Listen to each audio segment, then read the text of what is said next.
तो यहाँ परमेश्वर ने एक भगत की चिट्ठी को आधार बना के और ये साबित कर दिया कि धरती पे आज वही कबीर परमात्मा सतगुरु रामपाल जी भगवान के रूप में प्रकट हैं, जो 650 साल पहले दाढ़ी मूछ वाले रूप में धरती पे प्रकट थे।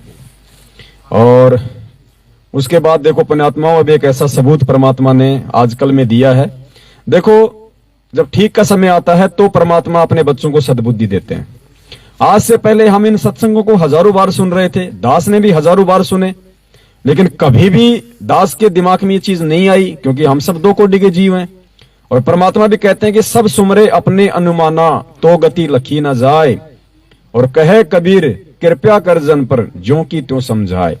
जब परमेश्वर की रजा होगी तो ही आपको उनके सत्संगों का मर्म समझ में आएगा, अन्यथा उस सत्संग को आप चाहे लाखों बार सुन लो, आप नहीं जान सकते कि यहां परमेश्वर ने क्या संकेत कर रखा है।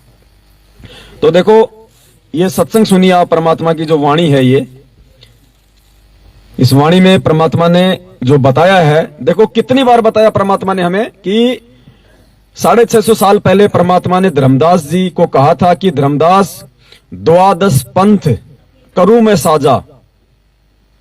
उस काल ने क्या कहा था कि द्वादश पंथ करूं मैं साजा और नाम तुम्हारा ले करूं आवाजा, कि परमात्मा मैं 12 पंथ चलाऊंगा नकली, कबीर जी के नाम से, आपके नाम से।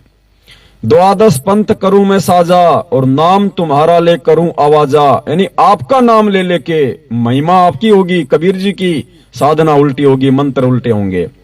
तो द्वादश पंथ करूं मैं साजा, नाम तुम्हारा ले करूं आवाजा। और फिर क्या कहा था, द्वादश पंथ नाम जो लेई हमरे मुख में आन समोई, कि उन 12 पंथों में जो भी कोई व्यक्ति नाम लेगा, जो दीक्षित होगा, वो मेरे ही मुख में आएगा, वो मेरा ही कालग्रास बनेगा, उसको मोक्ष नहीं मिलेगा। अब देखो पुण्यात्माओं, संकेत देखो, अब स्पष्ट कर दिया कि 12 पंथ में जो नाम लेगा उसका मोक्ष। अब देखो कैसे नीर कीर का निबेरा होगा, कैसे ये भगवान अब अलग ही छटके आ जाएगा। 12वां पंथ किसका? गरीबदास जी का। 12वें पंथ के अंतिम संत कौन? स्वामी रामदेवानंद जी महाराज 12वें पंथ के अंतिम संत थे, 12वें पंथ में थे। और सतगुरु रामपाल जी भगवान ने नाम दीक्षा किससे ली? रामदेवानंद जी से। यानी सतगुरु रामपाल जी भगवान ने कौन से पंथ में नाम दीक्षा ली? 12वें पंथ में। और वाणी क्या कह रही है? द्वादश पंथ नाम जो लेई हमरे मुख में, कि 12 पंथ में जो नाम लेगा वो तो मेरे मुंह में समाएगा। तो गुरुदेव ने 12वें पंथ में तो नाम लिया है, अगर जीव होते तो काल के मुख में समाते, लेकिन ये सभी जीवों का उद्धार कर रहे हैं, ये भगवान है। सेम टू सेम वही लीला चल रही है ना काशी वाली। उस समय परमात्मा ने रामानंद जी को अपना मुंह बोला गुरु बनाया, और आज परमेश्वर ने स्वामी रामदेवानंद जी महाराज जी को अपना गुरु। अगर इस वाणी के अनुसार चले तो स्वयं ये परमात्मा की वाणी है कि 12 पंथ में जो नाम लेगा वो तो काल के मुंह में जाएगा।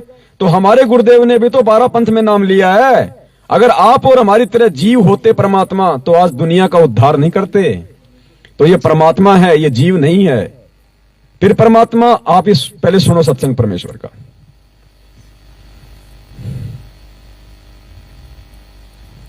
तो पुण्यात्माओं, अब काल ने कहा था कि 12 पंथ करूं मैं साजा और नाम तुम्हारा ले करूं आवाजा। 12 पंथ नाम जो ले ही वो हमरे मुख आन समोही, जोग जीत बेसक जाओ संसारा, जीव ना माने कहा तुम्हारा। देवल धाम और देव पुजाऊं, या विद जीवों को बरमाऊं, और अनंत और अनेक पंथ चलाऊं। इन 12 से न्यारे भी चलाऊंगा, जैसे ये धन सतगुरु राधा स्वामी, जय गुरुदेव, और ये सारे और काल के ही पंथ है। सतलोक की महिमा गाते न, कख का पता नहीं, मंत्र 5 नाम काल के, और शब्द स्वरूपी राम सतपुरुष अकाल मूर्ति को मंत्र नहीं जाप करके तो भगवान की महिमा है। धर्मदास ने पूछा था, हे परमेश्वर फिर कैसे कल्याण होगा? तो परमेश्वर ने कहा था, बेटा कलयुग में मैं आऊंगा, ये जो 12 पंथ काल चलाओगा, इनमें से 12वां पंथ गरीबदास पंथ होगा। और संवत 1774 हुई तात जन प्रेम प्रगटे जग सोई।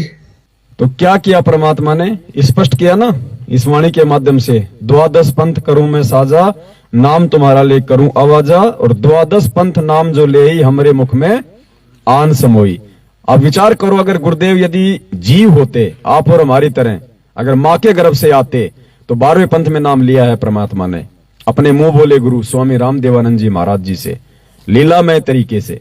अगर जीव होते तो काल के मुख में होते, लेकिन ये परमेश्वर पूरी दुनिया का उद्धार करने के लिए आए हैं, आप और हमारी तरह मानव सदृश से लीला करते हुए।